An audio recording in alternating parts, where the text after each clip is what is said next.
Well, thank you, Jim. Welcome. Nice to see so many of you here. I, excuse me, wanted to just make some brief introductory comments, emphasizing the word brief, and then turning this over to my colleagues to my immediate right. And again, just for the sake of context, just to put some of this in brief historical a setting that we'll all be chatting about. So just a few dates as an FYI. In June of 2004, there was a U.S. Supreme Court decision, Rasul versus Bush, and in that decision, the U.S. court ruled that American courts did have jurisdiction to hear challenges on behalf of persons who were detained at Guantanamo in connection with the War on Terror. That decision in June of 2004 overruled a previous decision which had said that no U.S. court had jurisdiction to hear petitions on behalf of the detainees because they were aliens who originally detained abroad. In 2005, Congress passed the Detainee Treatment Act, which established standards for interrogation and denied detainees access to the federal courts to file habeas petitions. It did allow them limited appeals of status determinations and to find decisions of military commissions. Again, most average Americans had, in my opinion, little knowledge of what these decisions were really speaking about. I think most Americans in general have little awareness of generic human rights.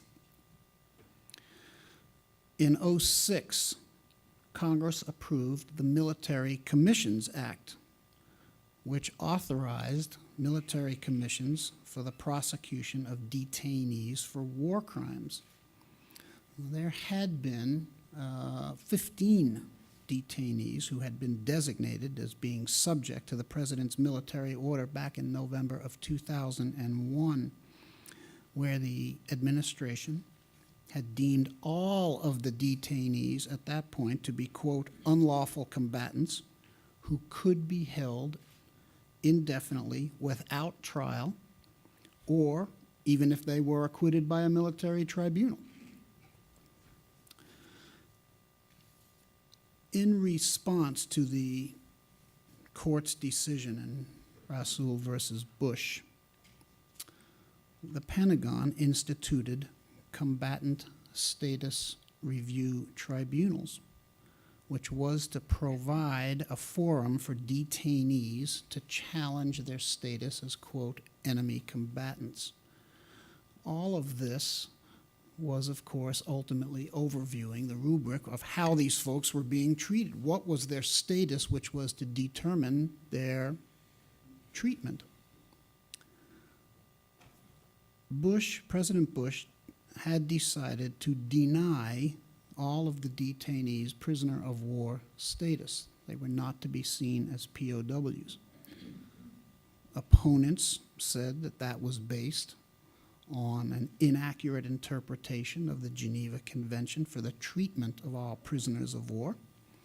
The opponents of the president's decision said that all combatants captured on the battlefield had to be treated as POWs and were to have access to independent tribunals.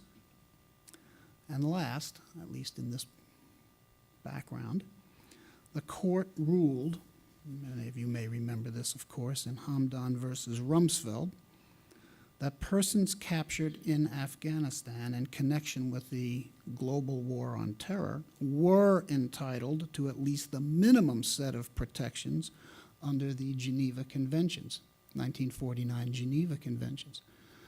Though many Americans, of course, had little awareness as to how many people were in Guantanamo, what was happening down there. Human rights organizations raised cries about access to them, public access to them. So I will turn this over to Mike Marchand, and we'll begin. It's kind of nice to have a podium this big to hide behind.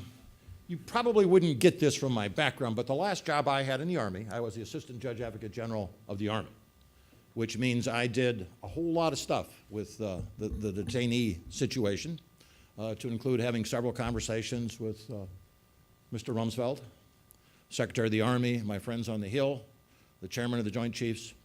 And if there's a frustrating piece of this work in this panel, it's kind of interesting to see us 10 years later kind of discussing the same issues that we talked about inside the building 10 years ago. The uniformed lawyers all said, you know, whether it really does apply or not, why don't we just apply the Geneva Convention? Not Common Article 3, but why don't we just say Geneva Conventions apply? We then can have Article 5 tribunals to try to determine if these people have lost their protected status, and they have, we can treat them as criminals however we want to do that. Of course, the decision was made not to do that. There were those of us who argued, do you think you're really going to avoid federal courts forever if you're in Guantanamo, Cuba?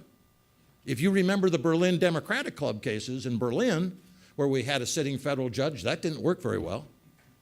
So eventually, they're going to want to review that. You're wrong. You know, these were a bunch of guys, as this panel is, all graduate with honors and I graduate with relief. So obviously, I wasn't smart enough to handle that. So we talked about that. The next issue becomes, like it is now, who do we hold? How do we hold them? How long do we hold them? And what rights do they have? Are they presumed to be innocent? Is that a presumption we have to give? We thought so. We won in that battle. Will there be double jeopardy? At first the answer was no. We'll try them once, and if somebody who reports back to Secretary Rumsfeld says try them again, we'll try them again. But ultimately, double jeopardy rules apply. We didn't do so well on some of the other issues from our perspective of what all that meant. And of course, even though I see Mr. Yu in the audience, I would say one of the hardest things for us was the OLC legal opinions. Because as a federal attorney, even though I'm in uniform, the OLC sets what the law is. And so if they say this is the law, that's the law. So it kind of puts you in a perspective of arguing should. Not must, but should on certain items. I was also very, very involved later on with Bagram, where we killed a couple of guys. Curiously enough, they'd have killed more guys, the guards, but they sent them to Gitmo. And they probably for sure would have killed one more guy. And they killed them in a sense where they would hang them, and every time they went by them, they would knee them in the thigh. And they did it so often that it broke down the tissue, so ultimately they died of renal failure. But horrible, horrible. I was pretty involved with the Abu Ghraib cases. In fact, I was in the Pentagon when I got a call from the field. One of the attorneys with the lead attorney in Iraq said, got some really bad news. We've got this disc that has all these pictures on it, and CID's involved. We're going to try them, but the pictures are pretty graphic. Do you want to see them? And I said the same thing I've said in every sex case I was involved in. Do I have to see them? I mean, I don't want to see them. If you're telling me there's a reason for me to see them, I'll look at them. And they said, no, we got it. That way you don't have any evidentiary problems later on and all that kind of stuff. I really wish I had asked to see them. Hopefully I would have said, these are horrible. We got to do something about it. But they were doing an investigation and moved on. I would take a little bit of a different view on the whole torture piece. And I say, if you look at the folks in the pictures, I'm not foolish enough anymore to say our soldiers wouldn't torture anybody. That would be a stupid statement at this point in time. At the time, I was shocked that they would. I was shocked that they would. But when I look at those pictures and who was involved in those pictures, understand, number one, those people had zero intelligence value. Zero. They were mugs, thugs, and outlaws. One of them was a rapist. But notwithstanding that, the people who were supposed to be guarding them, protecting them from other things, were in fact people who abused them horribly. How could that happen? Well, when you don't watch what soldiers are doing, they do bad things. So what you don't bother to check on goes bad. And it certainly, the commander of that unit was in Kuwait, and she shouldn't have been there, notwithstanding what her book says. She should have been closer to where her soldiers were. There should have been somebody on the night shift of doing that. Lindy England. Lindy England was a clerk. She wasn't even an MP. And she had an order not to be there, which she violated by being there. So, I mean, all kinds of things, and I don't want to dwell on any of these things, but if anybody has any questions how that worked and what the process was, I'd be happy to talk about that. What went wrong? What was the worst thing that I would say against Secretary Rumsfeld? Secretary Rumsfeld assumed he could control the situation. He assumed that if we had special interrogation rules for the hard stand in Guantanamo, Cuba, it would stay there if he said it would stay there. That's not how soldiers work. I mean, they're just like your students here, who I assume, although they'd never do it in class, are emailing each other all the time and texting. What's working? What's not working? What should we do? What should we do about this? That's how people pass information. And of course, we had units that were at Guantanamo, and then they went to Afghanistan, and then they went to Iraq. A woman who, in fact, I think should have been prosecuted, Carolyn Wood, who's probably a lieutenant colonel by now, who was at every place there was trouble, and always said, I didn't understand what the JAGs told me. And I would take a position on some of it that a reasonably bright third grader would know what they were doing was wrong. So there are still some of those sorts of issues. We talk a lot about just a few low-level people losing their careers. Well, Karpinski went from general to colonel, and at least from my perspective, that's a big fall. You know, $1,000 a month for the rest of your life may not seem like a lot of money, but it can be. Pappas, who was the intelligence brigade commander at Abu Ghraib, was ultimately relieved of his position, given non-judicial punishment and fined about $8,000. And I don't remember if he retired as a colonel or as a lieutenant colonel, I just don't know. But certainly that happened. And his indiscretion was the dog issue.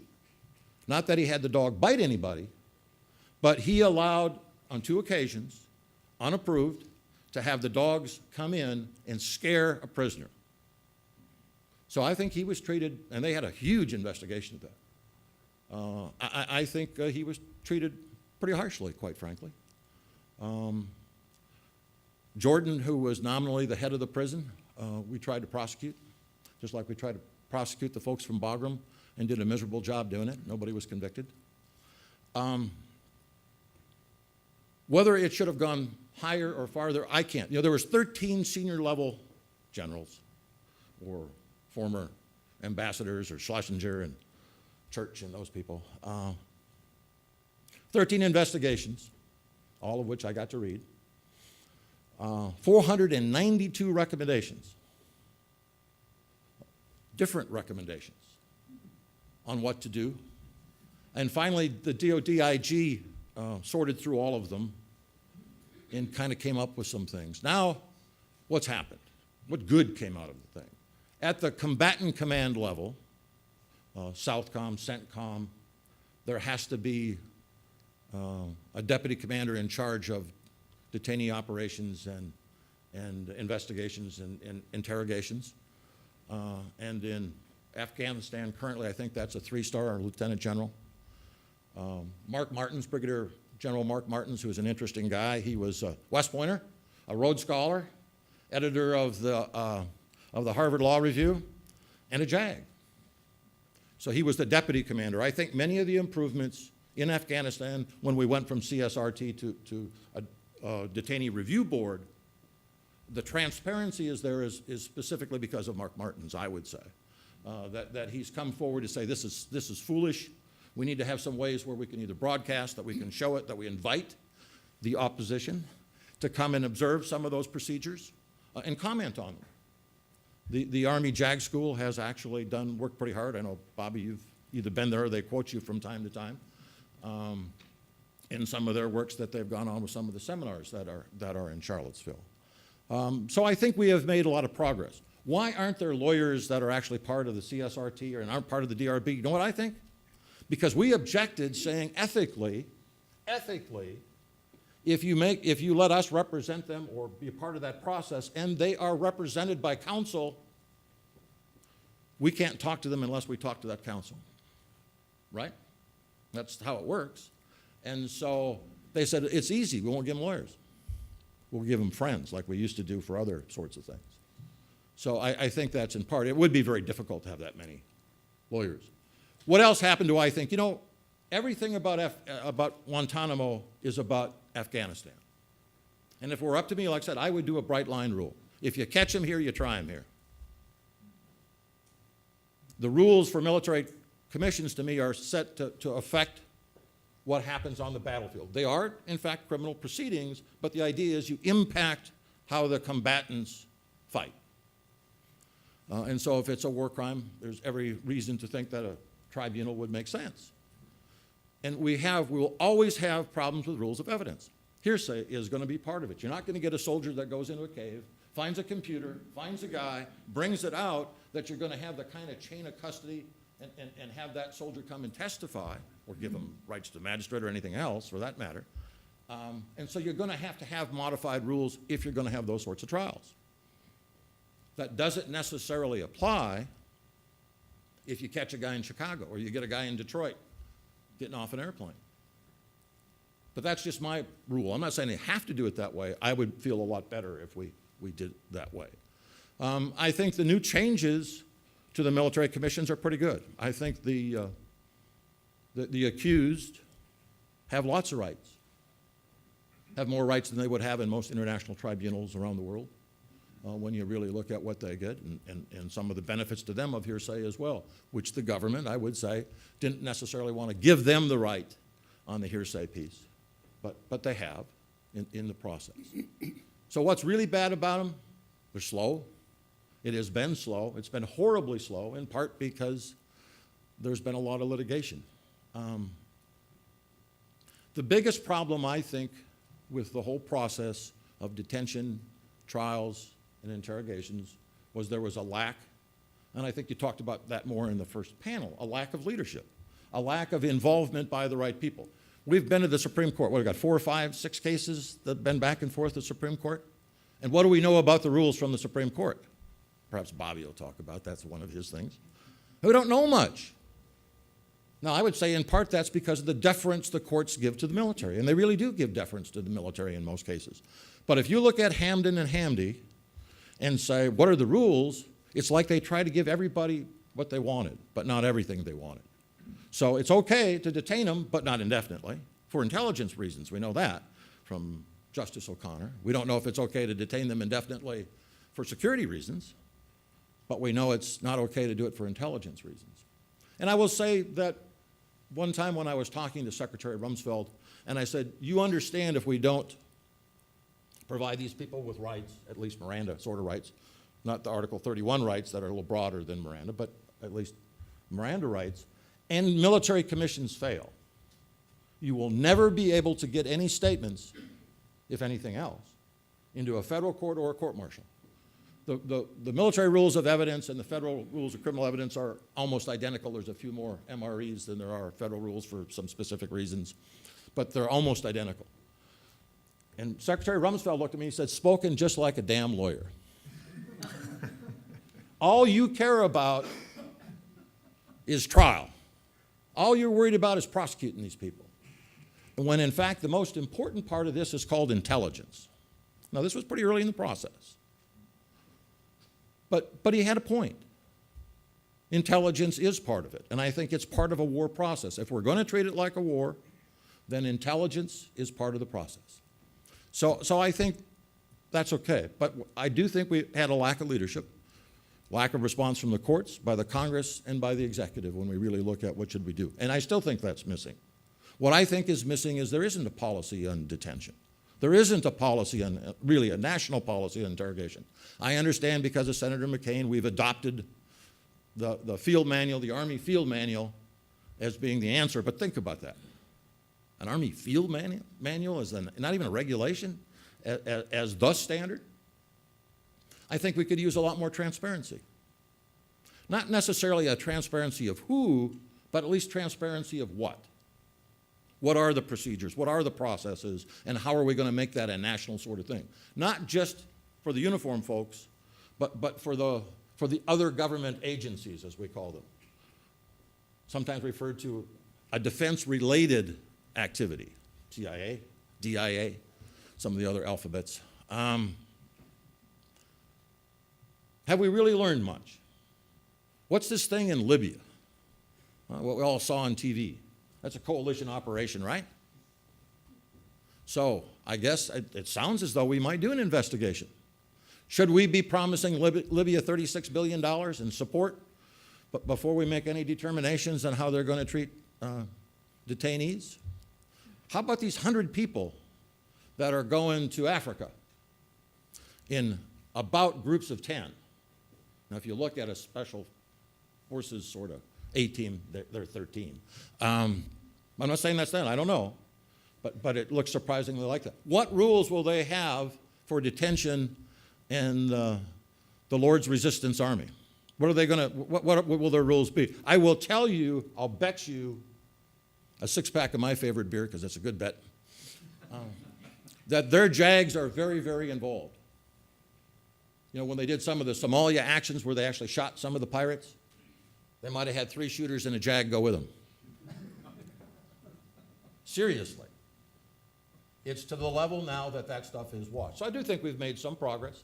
I would like to see us more transparency. I would like to see us have a better effort in having some national policies, and I hope we do that. I'll stop there and look forward to your questions.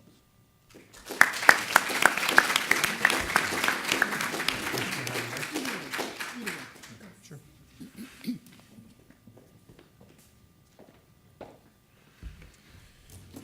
You know, it doesn't say it in the biomaterials, but I went to TCU undergrad, and and I mentioned this to my good friend Jeff Kahn earlier, and the first thing out of his mouth is, "Well, how about that game the other day?" Thanks, Jeff. Have fun in the Big East. All right. My remarks are mostly going to be descriptive, and they're going to build on something the general said there towards the end of his remarks about our relative lack of a clear national policy on detention. In fact, most of what I'd planned to say really kind of falls under the heading of explaining to you what that really means. I want to be clear because I think I know from my own experience teaching my classes, there's often a tendency to hear detention but think about other topics, and I want to be clear about exactly what I mean to be addressing. I don't mean to be addressing interrogation policy. I don't mean to be addressing targeting policy. Not that these things are unrelated, but that's not what I'm focused on. I mean to talk about military detention without criminal charge under color of the law of armed conflict. By further extension, I don't mean to be talking primarily about prosecution. There's, amongst my students, I'm used to the fact that there's usually a lot of conflation of detention and the military commission system or the other prosecution options that are on the table. I'll talk a little bit about the relationship of detention and prosecution, but just bear in mind what I'm trying to get at here is the question of what is currently happening in national policy on the use of military detention without criminal charge. So as Rick mentioned at the outset, it's not a new topic. Right? He talked about the Rasul decision in summer 2004 and the statutory aftermath of that. With respect to Guantanamo, you can accurately say that we went 6 years, because it ended up having to drag on well past the Rasul decision. We went 6 years without clarity as to the threshold question of whether judges would weigh in on the law of detention. That is to say, during that 6-year period, notwithstanding the intermediate Rasul decision, it was largely a question of executive branch policy on this question. Congress had relatively little to say other than in the Detainee Treatment Act of 2005, trying to tell the courts to stay out of it. It was not until the summer of 2008 in Boumediene v. Bush when it became clear that federal courts would in fact exercise jurisdiction over the habeas corpus claims of Guantanamo detainees. Now, that's summer 2008. We've got more than 3 years, incredibly, we have more than 3 years experience since then with the actual merits litigation in the habeas cases. That is, we've had 3 years for courts to mull over a series of questions, and it's helpful, I think, to tease out the different kinds of questions that are an issue here. First, you have questions about the substantive law of detention, the baseline question of whether detention without criminal charge is in fact legally available at all in some circumstances, and if so, in what circumstances? More specifically, what substantive category of persons are in theory, if you've accurately identified those people, what persons are actually subject to this form of detention, whether at Guantanamo or elsewhere? Secondly, when there is habeas review, what's the process look like? What's the burden of proof? What are the rules of evidentiary admissibility? Is hearsay admissible? Is the voluntariness rule from criminal law going to be imported? All these sorts of questions.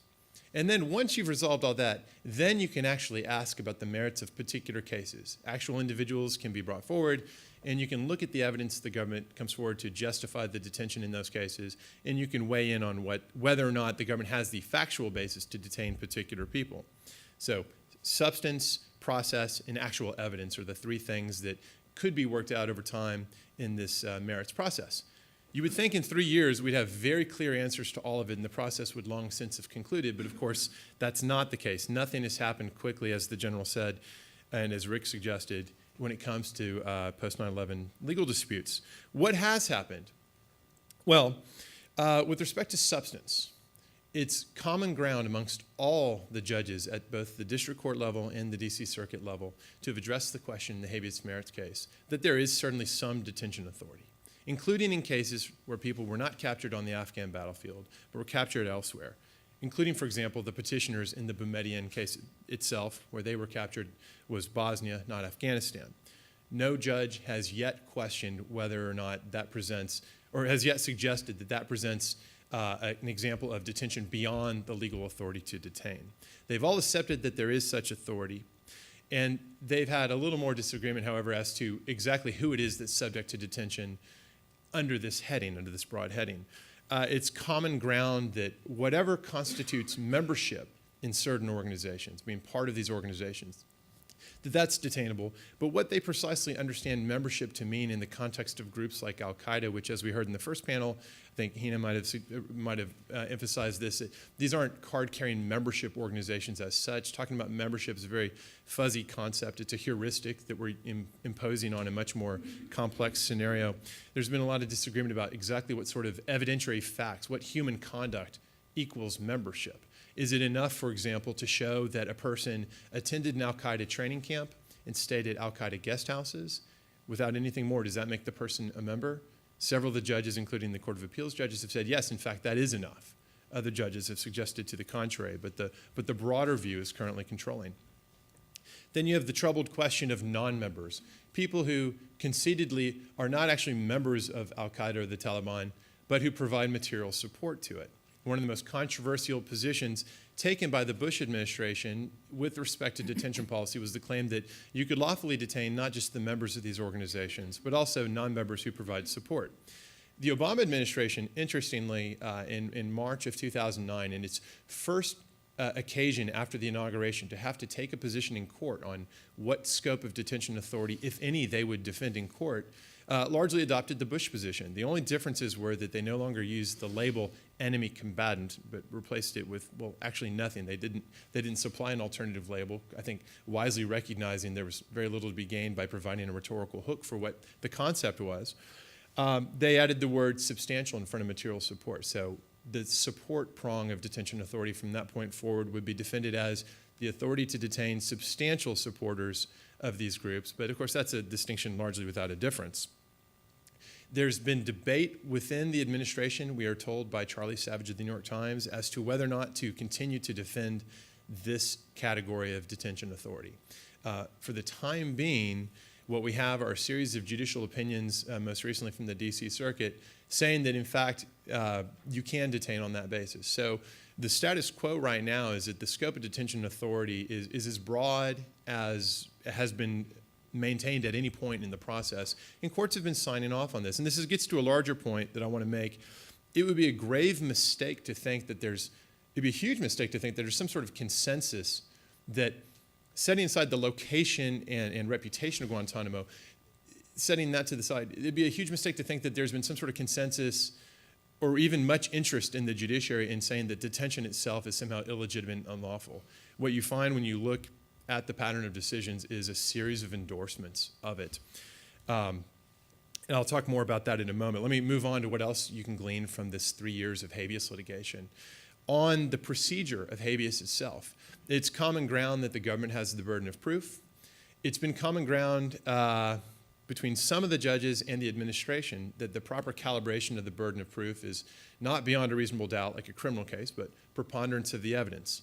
Some detainees have challenged that, saying it should be a much higher standard like clear and convincing evidence, but that's had no traction at the Court of Appeals level. And a number of the Court of Appeals judges have suggested in footnotes that are just suggestions, they're not controlling, but have suggested nonetheless, they find it curious that the government's not asking for a lower standard. And so the center of gravity seems to be preponderance. Other questions, hearsay's been treated as admissible all throughout. The hard question that's not gotten enough attention and where it's not clear that the judges all agree is what happens with statements that were obtained in interrogation settings. On one hand, all the judges say that if the statement is the product of torture or cruel and human degrading treatment, it's not admissible. And they talk about how statements must be voluntary. But it's also clear they don't mean voluntariness as you would apply that concept in an ordinary criminal prosecution, because no interrogation statement in an unwarned, no attorney, long-term custodial military setting like Guantanamo would ever have been admitted as voluntary.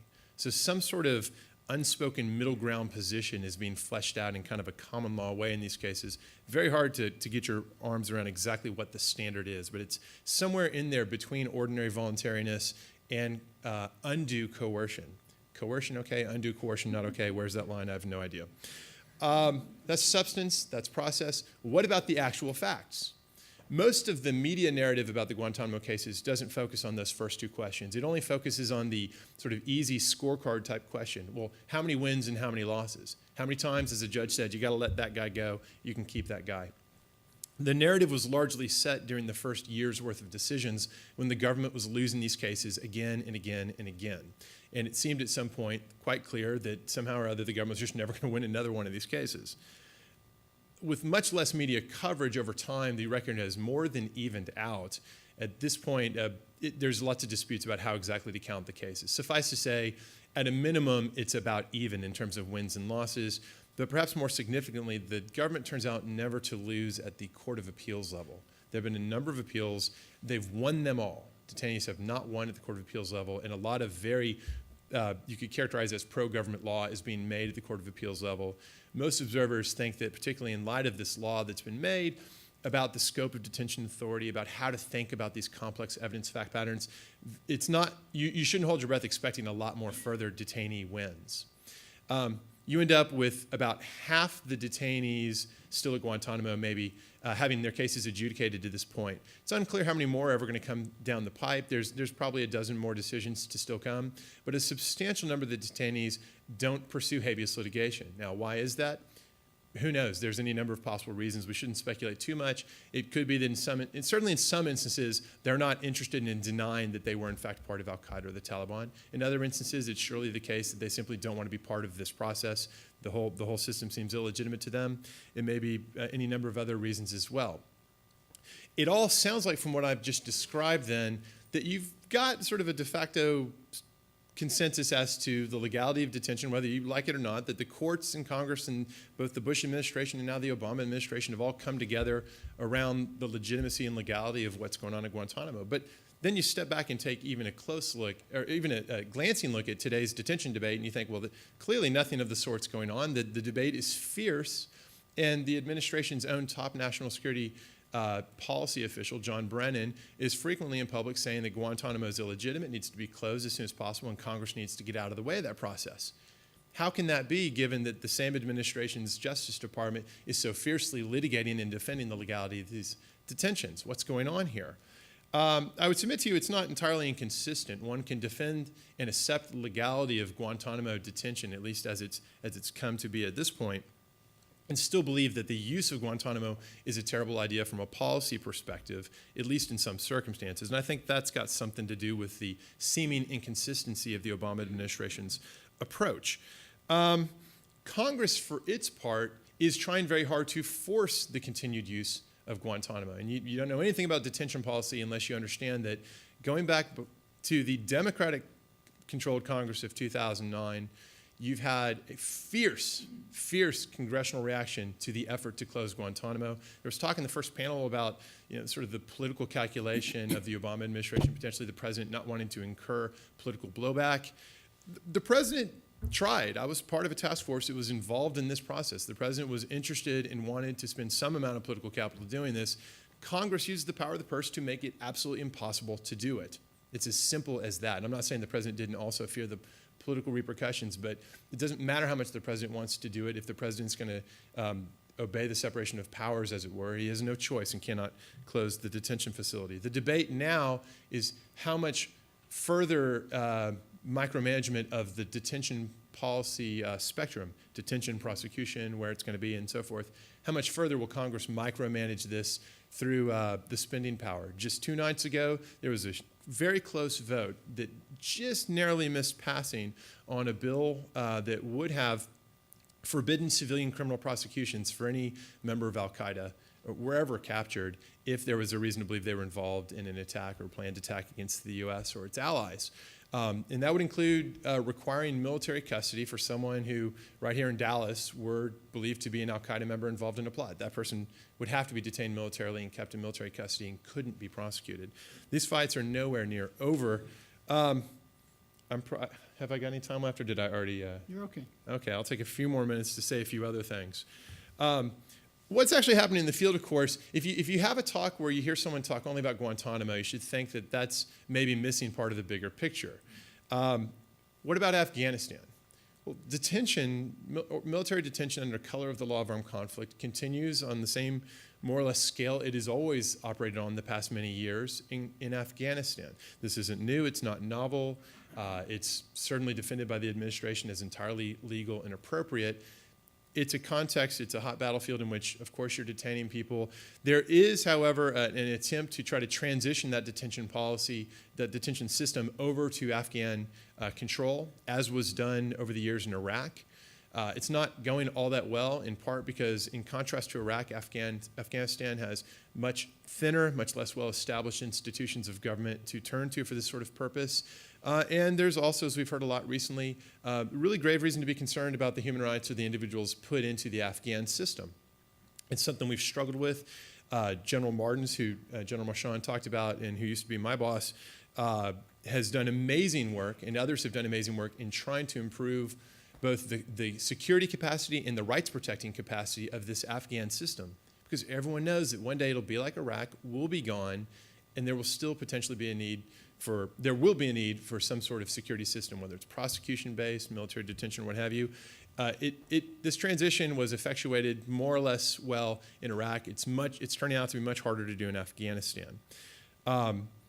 The Iraq illustration is really important because that proves to you that even when you have a combat zone where you've got a detention facility and you can detain as you wish, eventually you will leave. And you will have questions at that point as to whether or not there's someone you wish you'd prosecuted in the meantime. We talk about detention authority being indefinite. Sure, it's indefinite in the sense that you never know during war when the war is going to end, but detention authority under color of the law of armed conflict only lasts as long as the armed conflict lasts. No one disputes that. When the armed conflict ends, if you want to still be detaining someone, you have to have a conviction on them.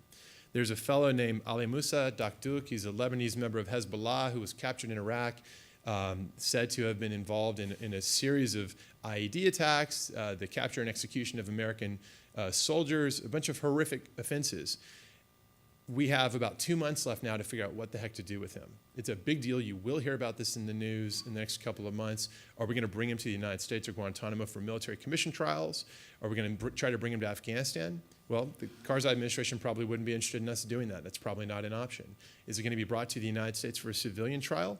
Already a number of senators have written to the Justice Department warning there's going to be hell to pay if that's attempted. I don't envy the people who have to make that decision. Another interesting case is the case of Ahmed Warsame. This is a case where a guy was captured in the Gulf of Aden in a location where it was relatively easy to capture him. It wasn't the mountains of Pakistan. He was transiting between Yemen and Somalia, was said to have been part of either al-Shabaab, al-Qaeda in the Arabian Peninsula, or both. He was detained militarily, but only temporarily. He was detained on a ship, not in Afghanistan or not at Guantanamo, detained on a ship for a couple of months, and then eventually transitioned to New York to face civilian criminal prosecution. This is the face of the hybrid model, where there's some limited amount of military detention, but there's also ultimately reliance on the criminal prosecution system. I think there's a lot to this model, but of course it has its fierce detractors on both the left and the right. I could go on like this for a while, but I feel like I've rambled on too long, and I know there's going to be great questions, and I'm eager to hear what Kathleen has to say as well. So I'll stop there and look forward to your questions. Thank you.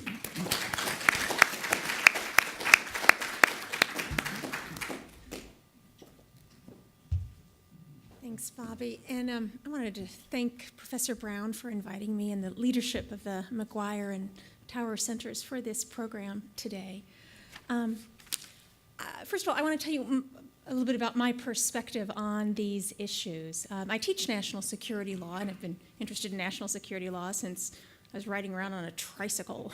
But my primary perspective on these issues isn't so much the substance of national security law, but the role of lawyers, and in particular, the role of lawyers within the government.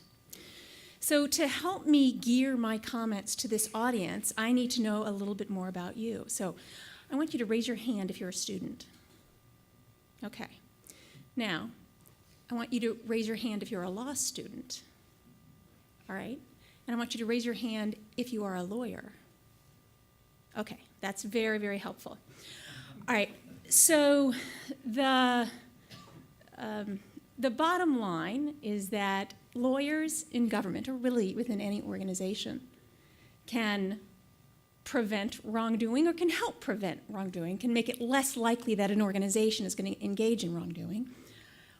And lawyers can also facilitate wrongdoing, all right? Lawyers have a choice.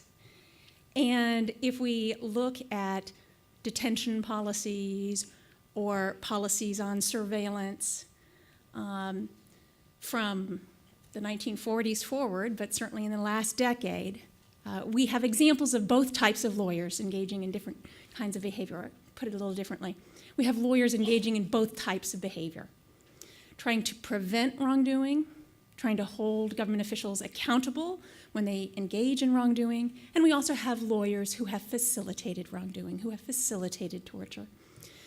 So again, my perspective for the purposes of today's discussion is primarily on ethics rather than the substance of national security law, and ethics within an organization. And I guess since the students here in particular aren't yet law students, and may never be, given the state of the legal economy, I'm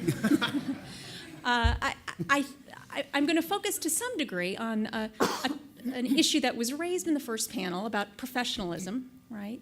But I think that the lessons to be learned from this history, the lessons aren't limited to lawyers. I think there are broader lessons that are applicable to anyone within an organization, all right? And really, what this comes down to is perhaps on the individual courage model of whether or not, when we're within an organization, we're going to speak truth to power, right? And there are better and worse ways to speak truth to power. But nonetheless, on some level, it comes down to that. And I think the general's comments just a few minutes ago, I think, suggested or illustrated that when I speak truth to power, power may or may not listen. Right? I may or may not convince the Secretary of Defense of the merits of my argument, but from the perspective of legal ethics and the role of the lawyer, it doesn't really matter what the client ends up doing. General Marchand is not responsible for Secretary of Defense Rumsfeld's decision on what action to take as a government official. What the general is responsible for is adequately informing the Secretary of Defense, and then it's up to the Secretary of Defense, like any client, to decide what action to take. But when lawyers fail to adequately inform their clients about what the state of the law is, then what the lawyers can end up doing is facilitating wrongdoing And in some sense, I believe we're all paying the price for the actions of certain lawyers, particularly at the Justice Department, who did that, particularly in 2002. So let me be a little bit more specific here. So I'll talk a little bit about the actions of one particular set of lawyers in an office that up until recently was rather obscure within the Justice Department. It's the name of the office is the Office of Legal Counsel, and its role is to give legal advice to the executive branch, to explain what the law is. And as the general indicated, because a lot of these issues, particularly in national security law, a lot of these issues never get to court.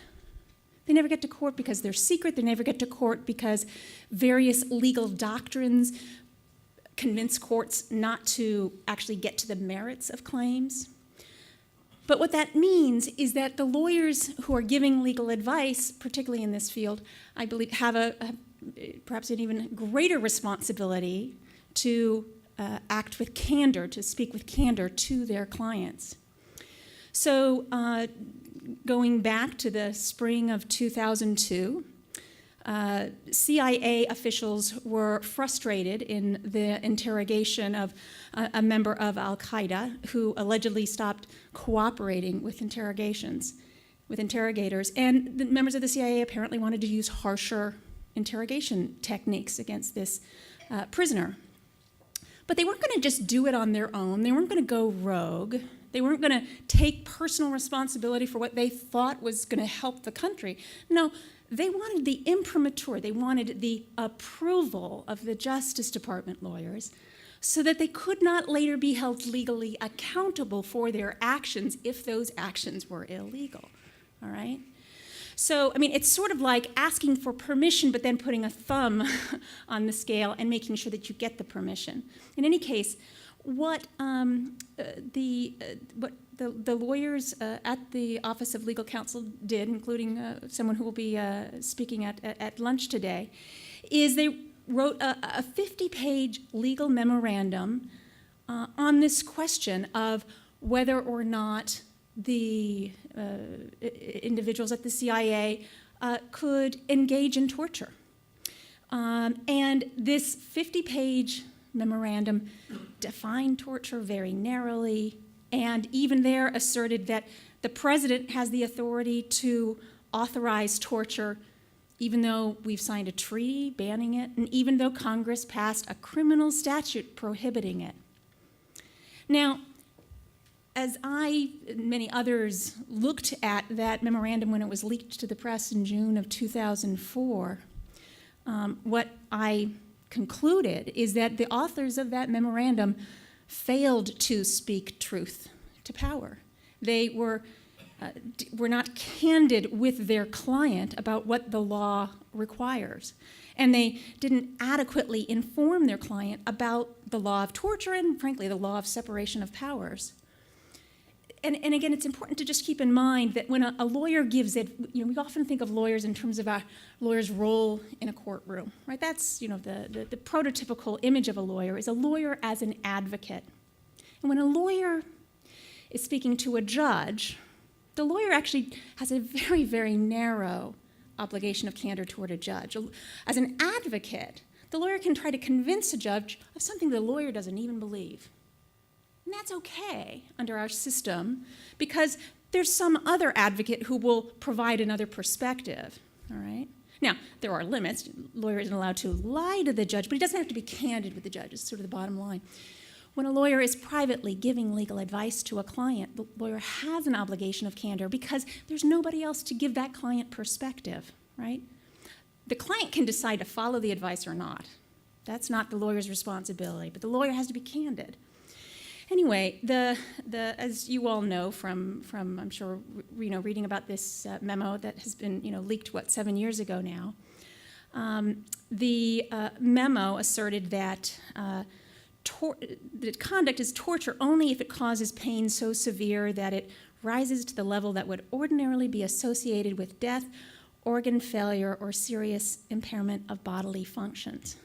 Now, such a legal standard is bizarre because organ failure isn't necessarily associated with pain at all, right? But, perhaps of even more significance is another inaccuracy in this memorandum, which is that it asserts that the president could authorize torture, even though we have a treaty, we've signed a treaty against it, and even though there's a criminal statute prohibiting it. And so to get to that conclusion, the memo makes claims about presidential authority that are really untethered to history or precedent.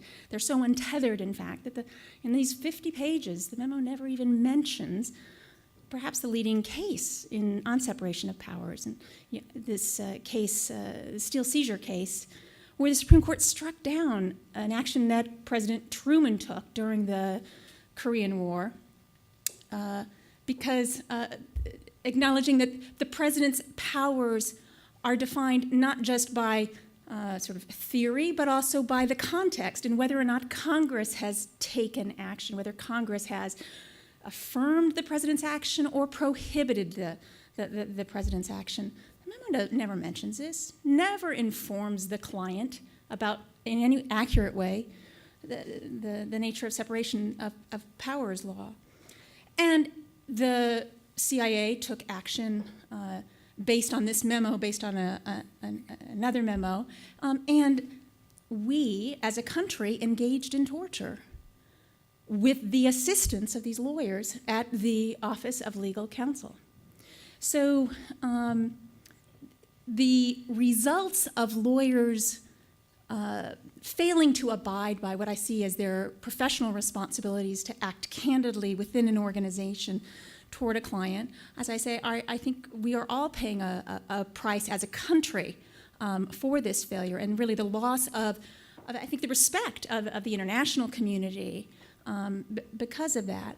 And this action on the part of a couple of civilian lawyers, political appointees in the Justice Department, really stands in contrast to some really remarkable record of JAG lawyers and other lawyers within the Defense Department about the same time who were speaking truth to power, not always perhaps affecting the policy, but nonetheless acting the way I think lawyers are absolutely required to act. And just as another example is a political appointee who was general counsel of the Department of the Navy, Alberto Mora, who's profiled in the New Yorker a number of years ago, where he learned about mistreatment, abuse, cruel treatment of a prisoner at Guantanamo.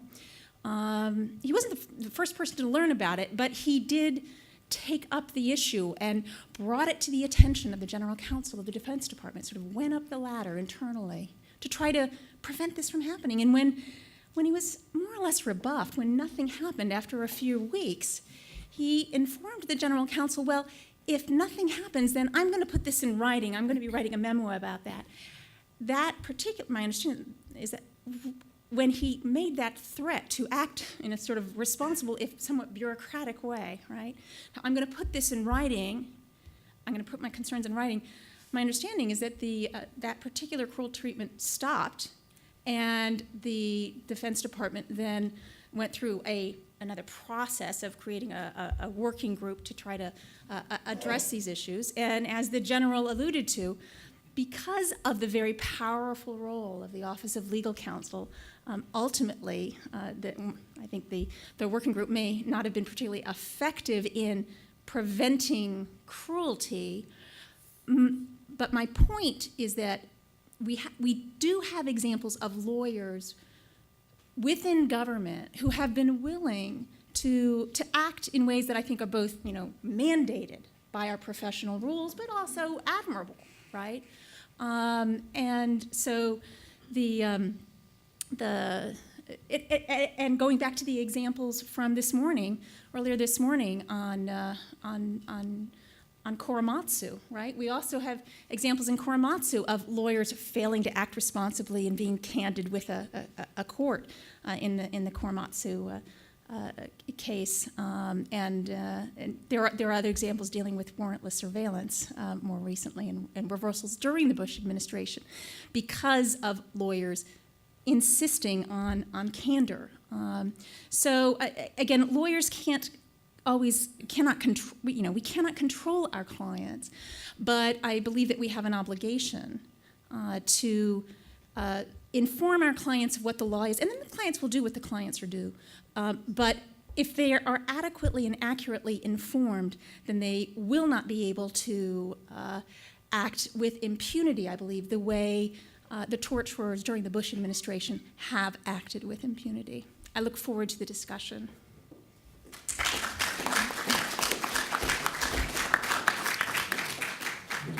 I think clearly there is a lot of expertise to my right. This does raise these points from this panel. A lot of profound and frequently disturbing questions about what has been and what still is happening in your name, our collective name, and what has been and arguably still is happening with or without your knowledge. And how has this happened, and how can it have happened? So let's open this up to you for your questions. Can I make a? Please. Okay. I would say that I don't believe particularly Secretary Rumsfeld ever intended to authorize torture. If you look at the policies, and he had a couple, one that was harder, that was rescinded after there were some complaints, and then a new one, and after the working group, he didn't adopt the most harsh recommendations from the working group. So, I mean, I think if you limit it to what he tried to do, that's one thing. As I said, my dig with him was he felt he could control what went out to one place. And I would never take anything from Alberto Mora. In every administration, somebody gets the short straw and gets whoever is going to be the unpopular general counsel, and somebody wins and gets the prince. Well, the Navy won that time. The Air Force won this time. I'd also just add that although we make it sound that it's clear-cut, that the law was clear-cut, that it's real easy, and yet if you look at particularly Hamden and Hamdy, they're pluralities. And this issue goes this way, and this issue goes with this alignment. And so I think there's some closer calls as a matter of law than we always are willing to admit. Steve.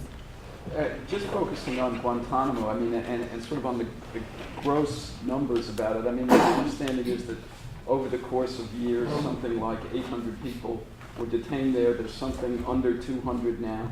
And so that means that something like 600 people were released eventually, even though they were never found guilty of a crime. And that there's also this issue that certain numbers of them are there now because of torture, and there just can't be a case. So my sense is that, overall it was just a failure because so many people, it turns out, were detained that were never found guilty of a crime and were just released.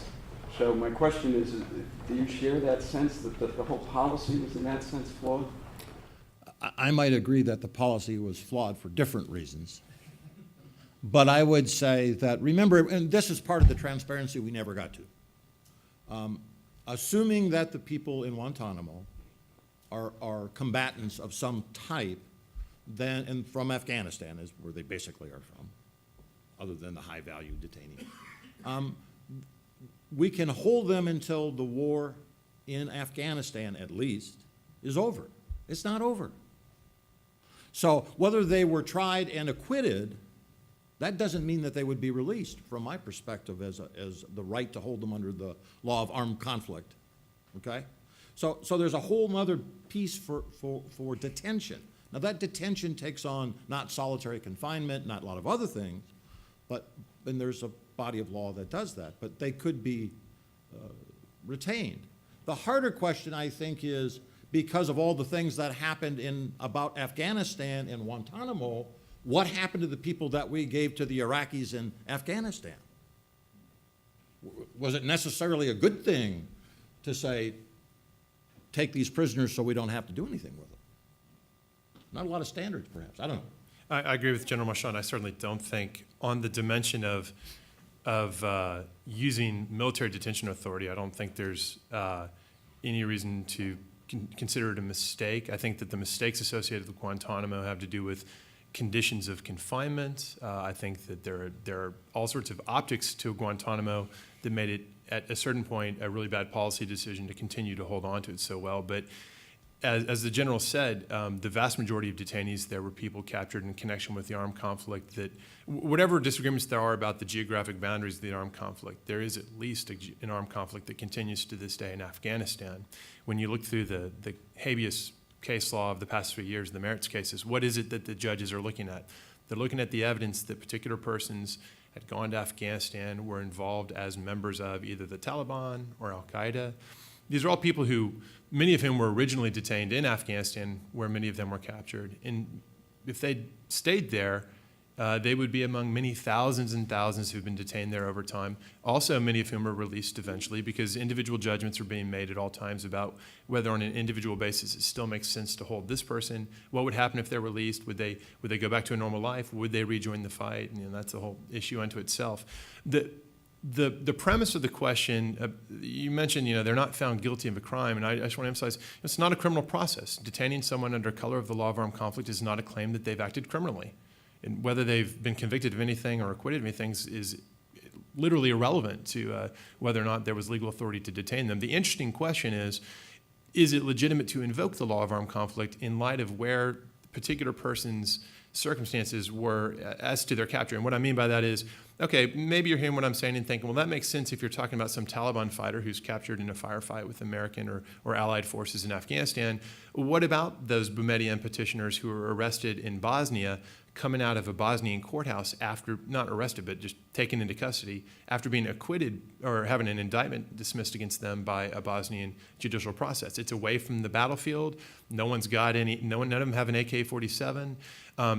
How you feel about this, I would submit, depends entirely on whether you accept the premise that the armed conflict, there exists an armed conflict between the United States and Al-Qaeda that runs, in terms of the relevance of the law of armed conflict, to wherever the members of Al-Qaeda or United States persons happen to be. And famously, our society is deeply divided on that specific issue. And lawyers are deeply divided as to what the relevant legal concepts are as to the field of application of the law of armed conflict. I want to build on that question. General Marchand, you offered us that kind of remarkable exchange with Brunswick where he said, spoken like a real lawyer, it's not about the prosecution, it's the intelligence. And so I guess my question, going back to what you said, is to ask about the intelligence portion of this. Using certain techniques, how much intelligence did we get? Was that a success? Yeah, the whole intelligence piece is incredibly complex. And still, to some degree, in my personal opinion, flawed. The intelligence piece starts when the guy is first captured. And I can think of one case where we did a non-judicial punishment against a sergeant for abusing a prisoner, and he kicked down a door. He gets shot in the chest with an AK. He happens to have his sappy vest on with the ceramic plates, and so it bruises him, but it doesn't kill him. Instead of shooting the guy, which he has every right to do, he jumps up, catches him, and slaps him. Well, once he had caught him and slapped him, of course, he abused the prisoner. Doesn't make any sense to me. Much better off if he shot him, right? We can do that with dogs, too. But they catch him at the edge of the battlefield, and those units want to know what's over the hill. We have a prisoner who's an enemy combatant. Tell me what you know. They get to keep him a while. They give him to the company or the battalion, and they want to know what's over the mountain. So they want to ask him a bunch of questions. And eventually it goes to brigade, eventually it goes to some collection part, and maybe in a couple weeks they end up in a real place like Abu Ghraib or Bagram. And if they have any real intelligence, they think they have an intelligence, now we want to know where's Osama bin Laden. And we don't want to give them to them because, heck, that doesn't help our problem of what's over the hill. Now, you also look at the organization of how were they controlled. Intelligence was kind of a free-forming, flowing thing, some of which went to Cambone in the Pentagon, some of went to the joint headquarters for some other reasons, But it wasn't controlled on the ground in Iraq by Sanchez, for sure. So what were they after? What were they trying to get? Who were they trying to please? Made that very difficult to say that worked. Again, most of the cases I worked on, the people did not have intelligence value. And some of it goes to why were there so many in places like Abu Ghraib, and how did they get there? You know, that one unit said, if there's a bomb that goes off, an IED that goes off, everybody that's within 300 yards of that thing gets tagged and bagged and sent to, and we'll sort it out later. That's pretty hard to deal with. So I guess I'm taking a long time to say I don't think it was very effective for lots of reasons. And I think unless they fix the structure of how, you know, we always think of military operations that there's a general, and there's a colonel, and there's a lieutenant colonel, and there's a major, and there's a captain, and then there's soldiers. I skip lieutenants because God made lieutenants so they can make mistakes.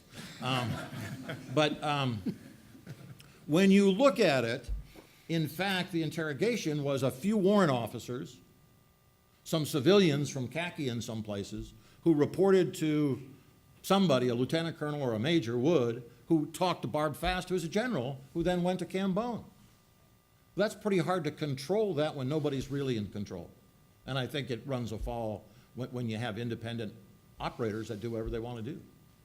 Now, again, long answer, understand there was an ongoing fight between the intelligence community and the legal community of who is responsible for interrogations, in the sense of the interrogators were saying the JAGs aren't giving us clear guidance, and we're saying you're the proponent of the damn regulation.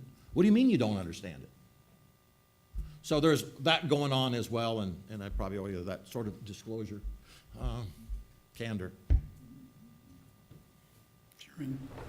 My question was actually a student question, so relatively easier than the previous question.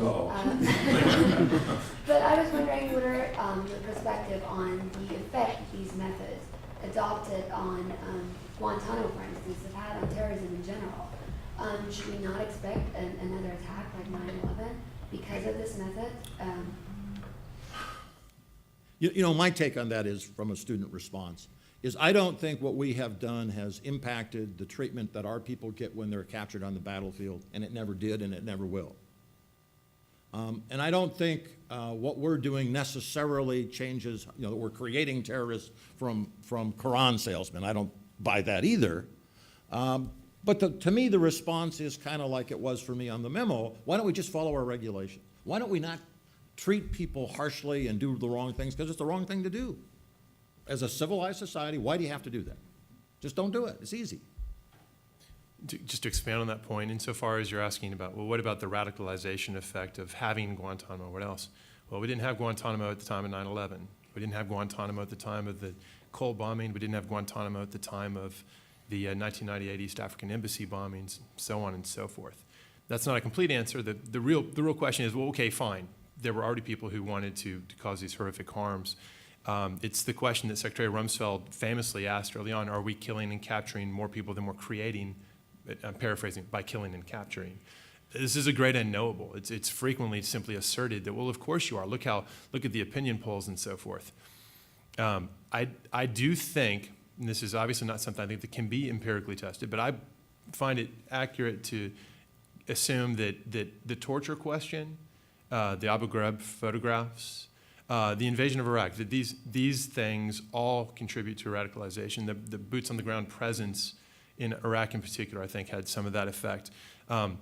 Whether we afforded Article 5 tribunals for screening procedures at Gitmo, whether people at Gitmo were held there as opposed to being held at Bagram, I find that much harder. If you disentangle all those other things, I find it much harder to believe that that's really driving recruitment, no matter how often it may be mentioned as sort of the standard litany now of anti-American rhetoric. Adriana. So I may be kind of harping on these previous points, but okay, we've asserted it's clear that we've signed a treaty that prohibits the U.S. from engaging in torture, and there are criminal statutes that do the same thing. Nonetheless, we have engaged in torture.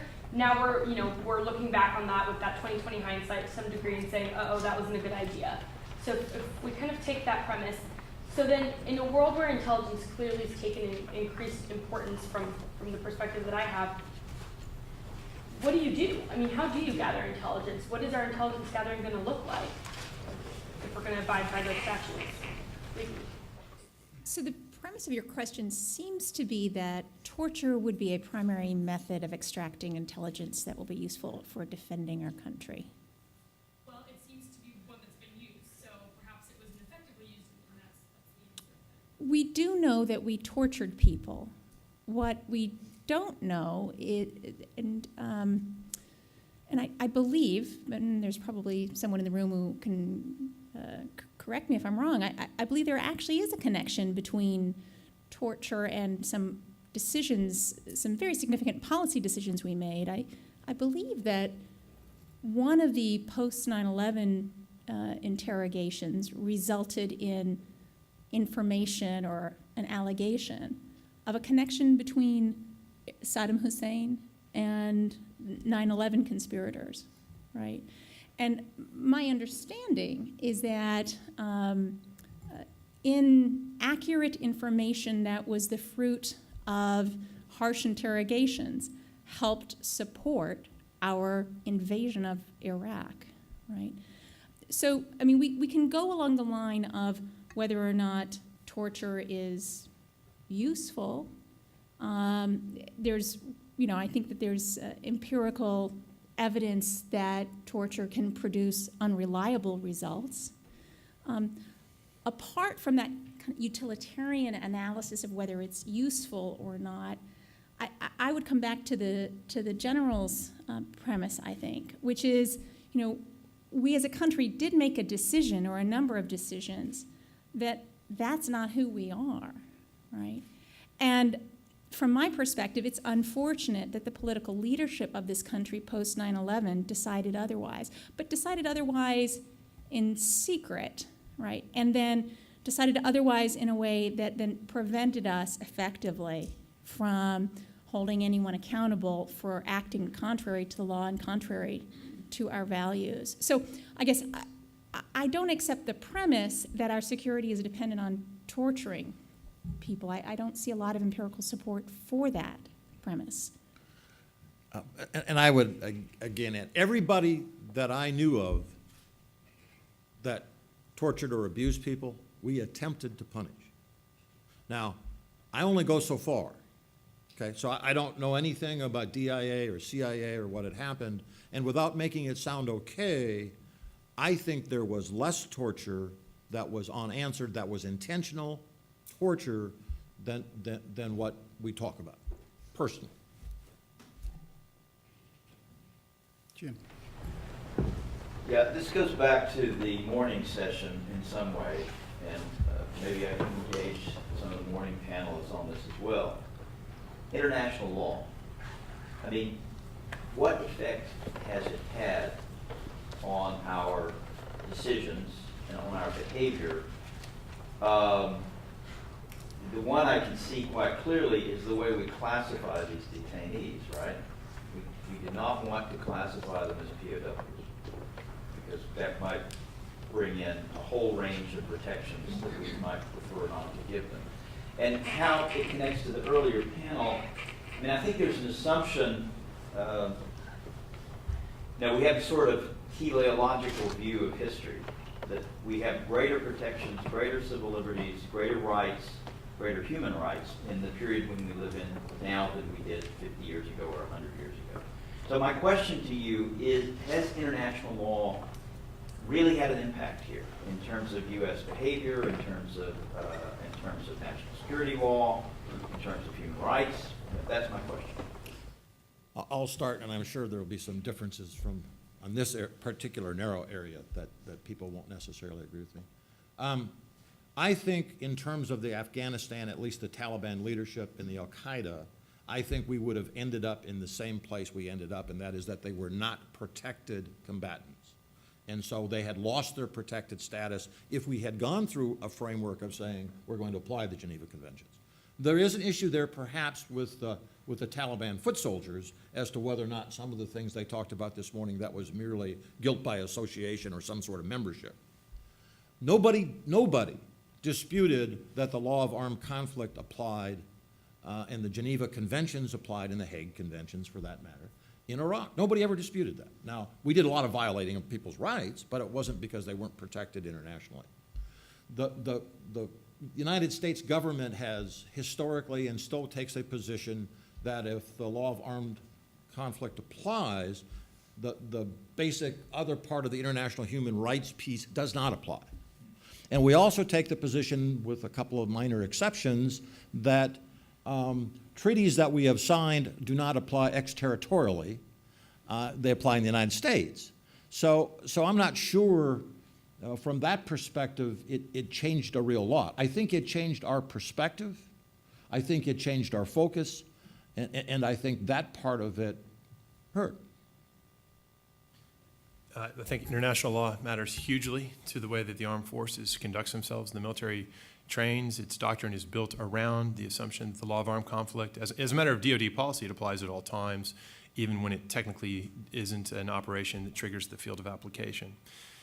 In terms of things like interrogation policy, it matters greatly because international law is explicitly incorporated into our domestic criminal law through the War Crimes Act and through the Torture Act. This is why when the Supreme Court in 2006 finally held that the Common Article 3 standards are applicable to the conflict between the United States and al-Qaeda, it had an immediate and huge impact. Absolutely tremendous shockwaves throughout the organization, and it was a major turning point in policy. International law in and of its own right, we all know that there's been a lot of domestic political debate about the role of international law in our legal system. It suffices to say that where the domestic legal system explicitly incorporates international law, then it really matters. Where you're talking about customary international human rights law and whether of its own force it impacts us overseas, as the general said, there are a number of reasons why for administrations of both parties, the policy has always been that those rules don't govern extraterritorially and they don't govern during armed conflict because a separate body of law applies. And I'll add something here before I get to both of your questions, just as a footnote to Bobby's comment, which I agree with. But my comment here is as a human rights educator, so I'm taking a broader view. When we speak about human rights in this country, most Americans can't define human rights, could logically not even tell you what they are, much less what their own rights are. And generically, when we talk about human rights in the United States, when we talk about it, we tend to talk about it as somebody else's problem. We don't have any national, in my opinion, we don't have any national knowledge or discussion about human rights in this country and our relationship to the world. So I would say in a broader sense, until this country gets a better sense of what human rights are and America's obligation to its own citizens or people under its jurisdiction, international human rights law is way beyond most people's comprehension or even willingness to comprehend. I think the biggest failure in this country, and I'm speaking pedagogically here, is that we don't prepare our future generations. We don't talk about this in schools, and I'm not saying this because the opening comment was about the program here, but it's clear that we don't educate generations of students about the concepts of rights, human rights and international human rights. And so I don't think it's shocking that generations of leaders, whoever they may be in this country, whatever party they represent, whatever gender they are, whoever they are, that they generically haven't been educated in rights per se. And they may have gone to law school and be an international human rights lawyer or a major lawyer within human rights, but average people per se have no clue. And I think it would help educationally if we had a better educated citizenry that grasped these issues as they were happening rather than have this blank deer in the headlights look when it comes to light, so that we shouldn't have been shocked as a nation when the photos from Abu Ghraib were thrust upon us as a nation. We were, but we shouldn't have been. Sir. I'd like to piggyback on Jim Hollifield's question. A narrow question with probably a real short answer, and maybe you already said it and I missed it.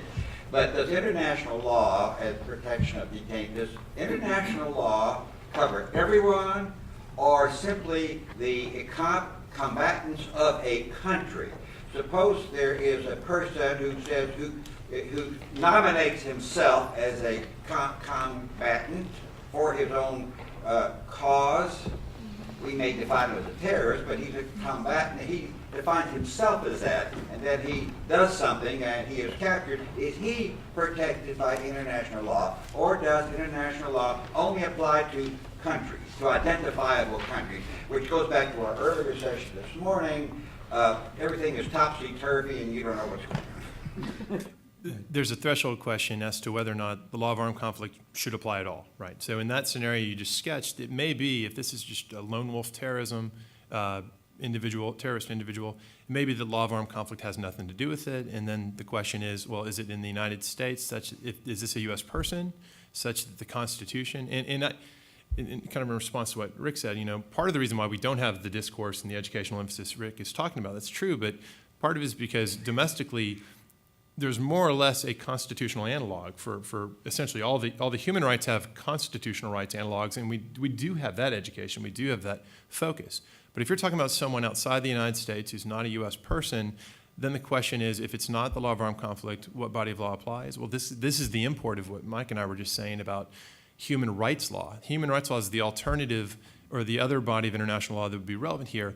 But if the U.S. position is correct that it doesn't apply extraterritorially in a meaningful way, then you don't have international law coverage. Now, that sounds alien to the ears of many of our allies in other countries because that's not how their systems work, and it sounds like a huge gap that invites abuse. It is how the U.S. government has long offered its perspective. Now, if the law of armed conflict does apply, you're talking about an individual who's not part of a state. There's a big cut you have to make. Is it an international armed conflict where it's one country against another country, or is it one country against non-state actors of some kind?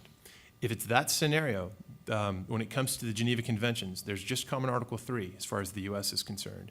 It's one provision. It provides baselines: don't torture, no cruel, inhuman, degrading treatment, have proper trials, and so forth. The person's entitled to that much protection without regard to whether they're soldier or civilian. Everyone in a common Article 3 conflict gets that baseline. And I think as long as there is a conflict, Mel, if you're in a theater and you are picked up and you are detained, whether you're a civilian, whether you're just a migrant who's walking through, the idea is you do have protections. You do have protections. There's more than just, there's a series of Geneva Conventions. One does the sick and the shipwrecked, and one does enemy prisoners, but there's one that deals with civilians and stuff as well. So there should be, if you're not able to fight because you've been captured and you're no longer part of the fight, you're covered by something.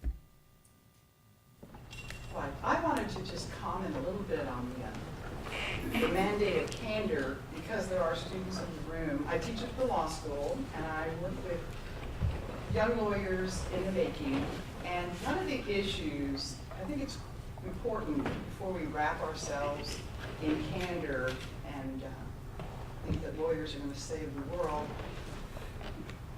it does not apply to, the obligation of candor is very different from telling your client you think his idea is stupid.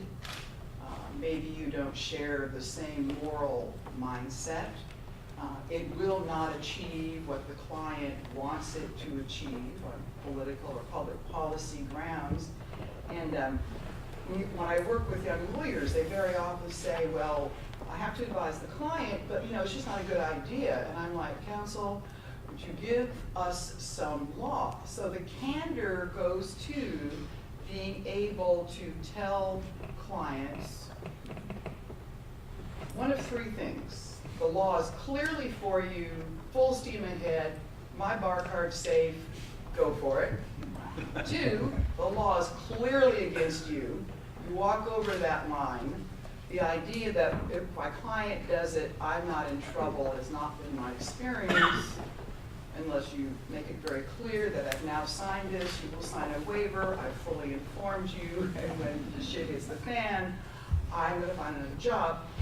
And the third one, which is the one that is so hard for lawyers, which is where the law requires construction, interpretation, application. And what concerns me when I work with my young attorneys is we can reach different results.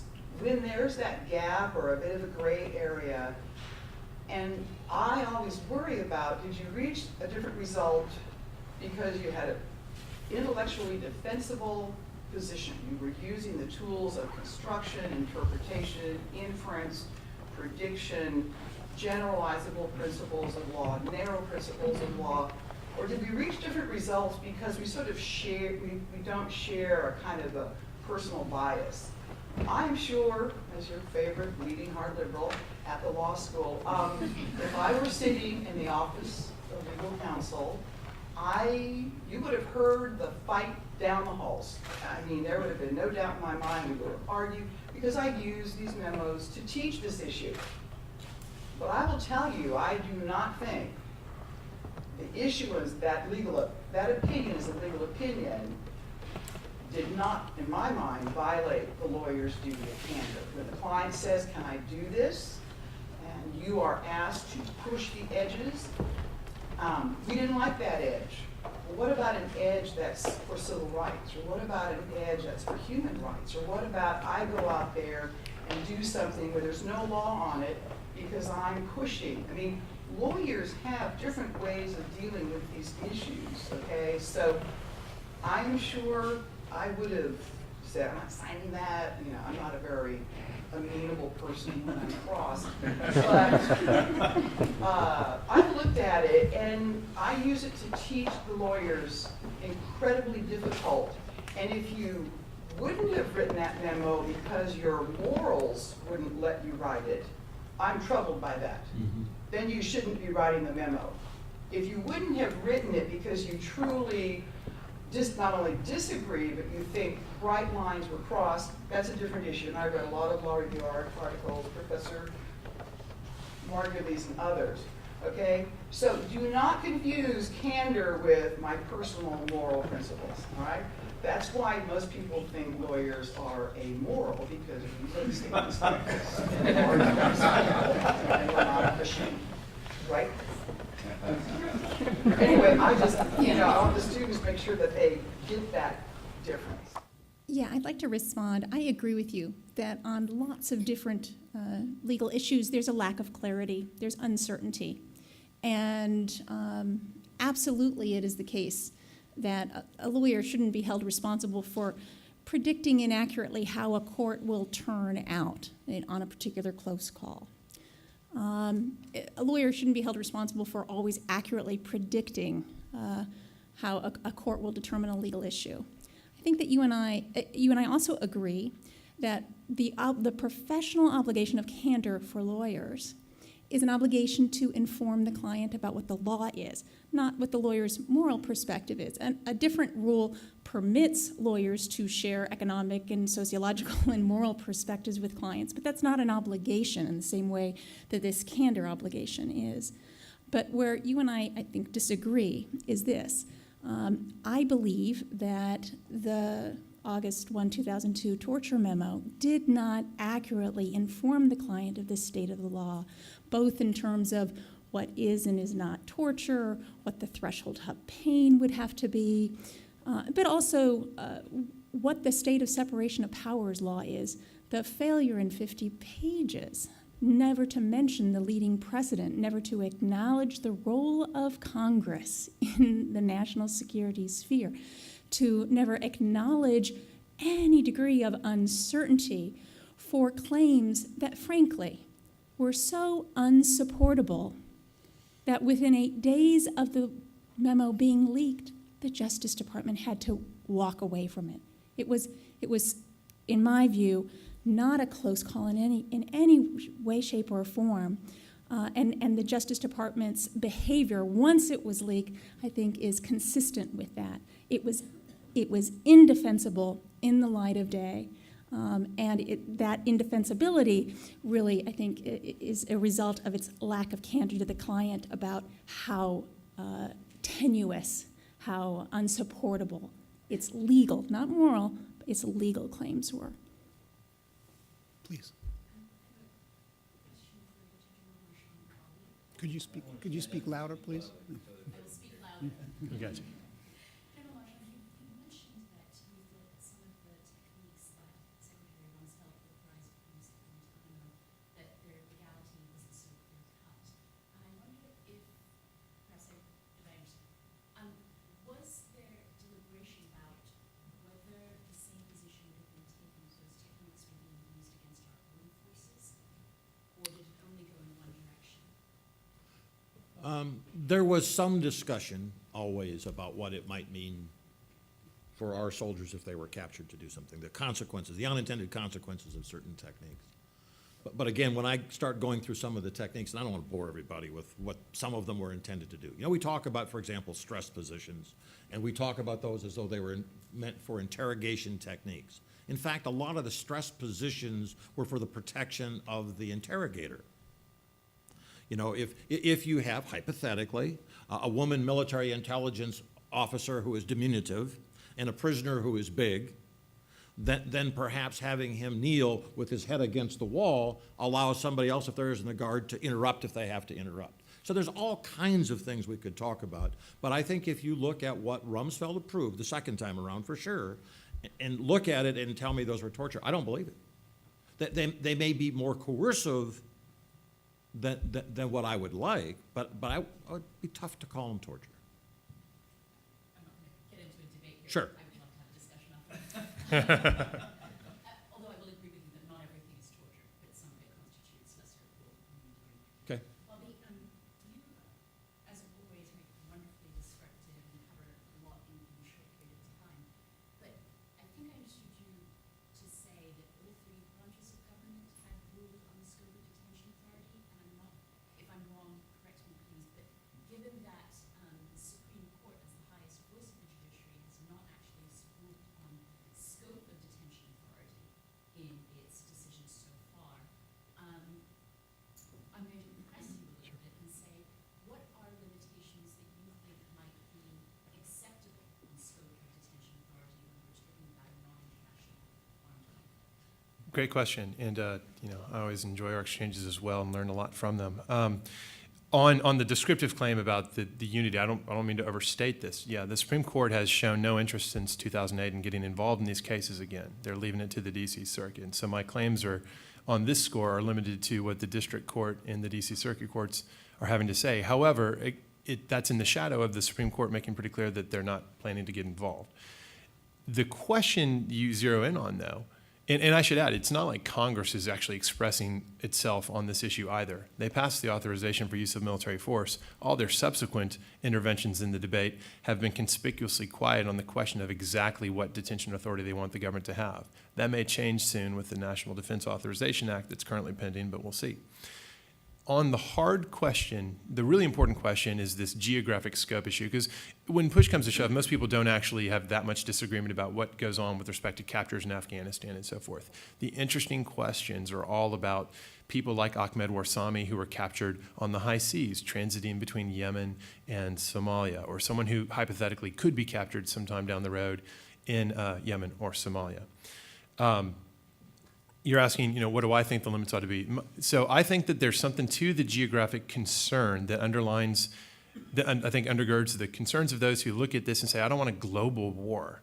I understand that. And I think that the UN Charter System rules, which is a distinct body of international law, do a great deal of the work in policing against the notion that the U.S. can declare a war with al-Qaeda, as it were, and then go wherever it wants to in the world. I think that the limitations there are profoundly significant, and I think that's what supplies the geographic limits.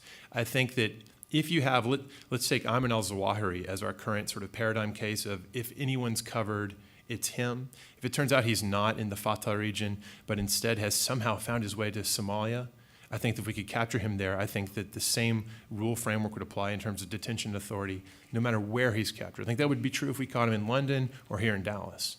The reason that doesn't mean we can go do whatever we want, such as, you know, shooting him in Berlin or capturing him in Paris, is the UN Charter sovereignty concerns. I think they fill that gap. We have time for one last question. My question is whether, how, and how much lawyers are responsible for international relations outcome. and whether, how, and how much lawyers should be responsible for international relations outcome, given that international relations are under anarchy where no entity has authority to enforce laws.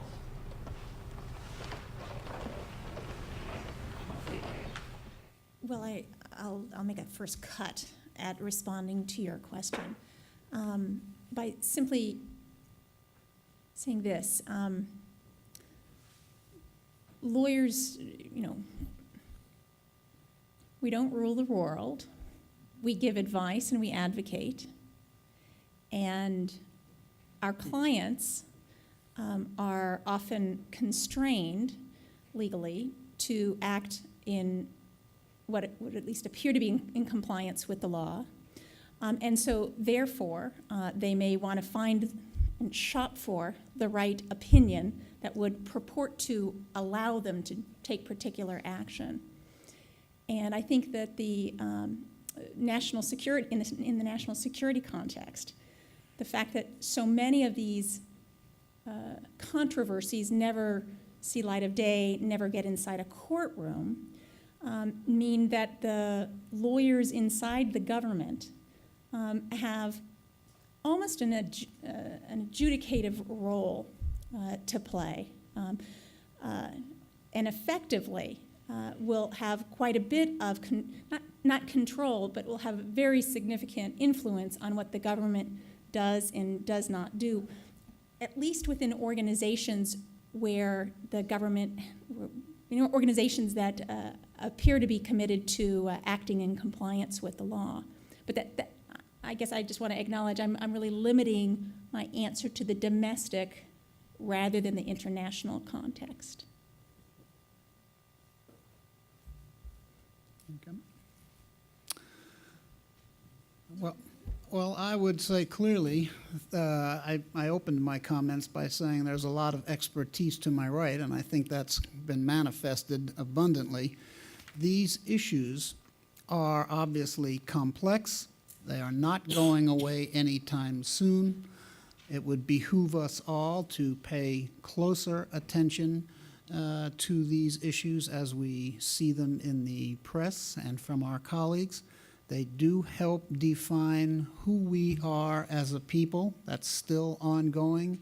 And to however we define the principles of this country, the American dream for all of us, that is still unfolding. Who are the us, and especially those of us who are deemed to be in oppositional positions under this country's jurisdiction? What rights do they have? It says something about all of us. I want to thank my colleagues and certainly thank you. And thank you.